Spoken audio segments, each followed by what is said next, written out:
मानता नहीं है जब तक देवता पर फूल और मिठाई नहीं चढ़ता।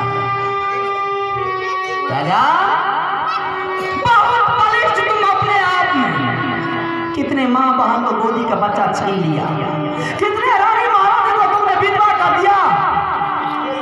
अब तुम्हारी बदन में ताकत है तो ये भी बांध के खोल कर देख, मैं तुम्हें मर्द बचूंगी रे।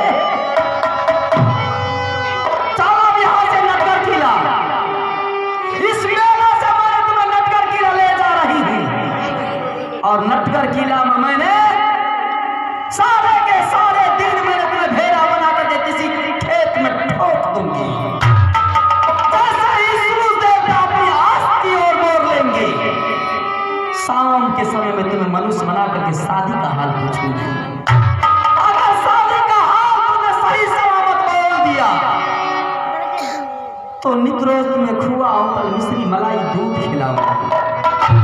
अगर शादी का हाल नहीं बोला तो इतनी मार मारूंगी, इतनी मार मारूंगी कि तुम्हारा मार देख करके जमरा जमपुरी में कांप जाए। चल मेरे साथ आओ।